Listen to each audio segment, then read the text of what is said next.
Hello, എല്ലാവർക്കും എൻ്റെ വീഡിയോയിലേക്ക് സ്വാഗതം. ഇന്ന് ഞാനിവിടെ വളരെ ടേസ്റ്റിയും ഹെൽത്തിയുമായിട്ടുള്ള നല്ലൊരു റെസിപ്പിയുമായിട്ടാണ് വന്നിരിക്കുന്നത്. 6 മുട്ട പുഴുങ്ങിയെടുത്തിട്ടുണ്ട്. അത് നല്ലതുപോലെ നടുഭാഗം വെച്ച് മുറിച്ചെടുക്കാം. മുട്ടയുടെ വെള്ള ഭാഗം സെപ്പറേറ്റ് മാറ്റിയെടുക്കാം. മഞ്ഞ ഭാഗം ഒരു ബൗളിലോട്ട് മാറ്റി ചെറുതായിട്ട് പൊടിച്ചെടുക്കാം.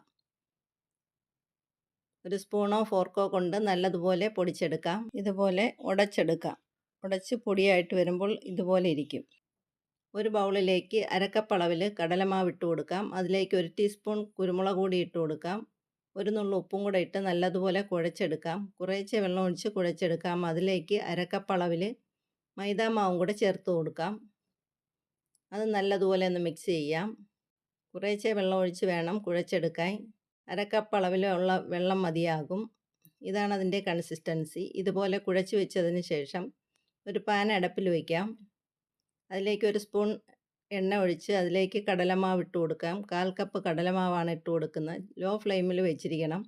അതിലേക്ക് മുട്ടയുടെ മഞ്ഞയും കൂടെ ഇട്ട് കൊടുക്കാം. അതിലേക്ക് 1 ടീസ്പൂൺ ഗരം മസാലപ്പൊടിയും 1/2 ടീസ്പൂൺ മല്ലിപ്പൊടിയും 3 പച്ചമുളക് ചെറുതായിട്ട് അരിഞ്ഞത് ഇതിട്ട് നല്ലതുപോലെ ഒന്ന് മിക്സ് ചെയ്യാം. അതിലേക്ക് 1/2 ഗ്ലാസ് വെള്ളവും കൂടെ ഒഴിച്ച് കൊടുക്കാം. എന്നിട്ട് നല്ലതുപോലെ ഒന്ന് മിക്സ് ചെയ്യാം. 1/2 ഗ്ലാസ് വെള്ളം ചേർത്തെങ്കിലേ ഇതുപോലെ കുഴഞ്ഞ് കിട്ടത്തുള്ളൂ. ഒരു നുള്ളു ഉപ്പും കൂടെ ചേർത്ത് കൊടുക്കാം. അതിനുശേഷം നല്ലതുപോലെ ഒന്ന് മിക്സ് ചെയ്യാം. ഇതേപോലെ കുഴഞ്ഞ പരുവമാകുമ്പോൾ തീ ഓഫാക്കാം. ഫില്ലിംഗ് റെഡിയായി കഴിഞ്ഞു. ഇനി മുട്ടയുടെ വെള്ള എടുത്ത് അതിനകത്തേക്ക് നിറച്ച് കൊടുക്കാം. ഇതുപോലെ എല്ലാം നിറച്ച് വയ്ക്കാം. ഇനി എണ്ണ തിളപ്പിക്കാം. എണ്ണ തിളപ്പിച്ചിട്ട് ഓരോന്നെടുത്ത് മാവിലേക്ക് ഇട്ട് കൊടുക്കാം. കുഴച്ച് വെച്ച മാവിലിട്ട് ഇതുപോലെ ഒന്ന് കോരി വെച്ചതിന് ശേഷം ഇതുപോലെ ഓരോന്നായിട്ട് എടുത്തിട്ട് കൊടുക്കാം. തിളച്ച എണ്ണയിലോട്ട് ഇട്ട് കൊടുക്കാം.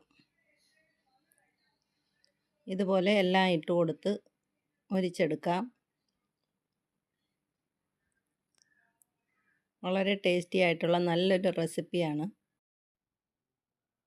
കുട്ടികളൊക്കെ സ്കൂളിൽ നിന്ന് വരുമ്പോൾ വളരെ പെട്ടെന്ന് തയ്യാറാക്കി കൊടുക്കാനും വളരെ ടേസ്റ്റിയും ഹെൽത്തിയുമായിട്ടുള്ളൊരു റെസിപ്പിയാണ്.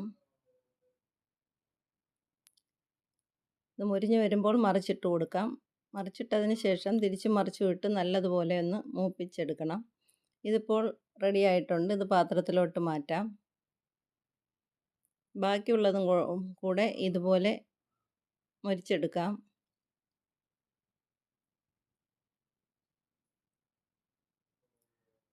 മൊരിഞ്ഞ് വരുമ്പോൾ ഇതുപോലെ കോരിയെടുക്കാവുന്നതാണ്.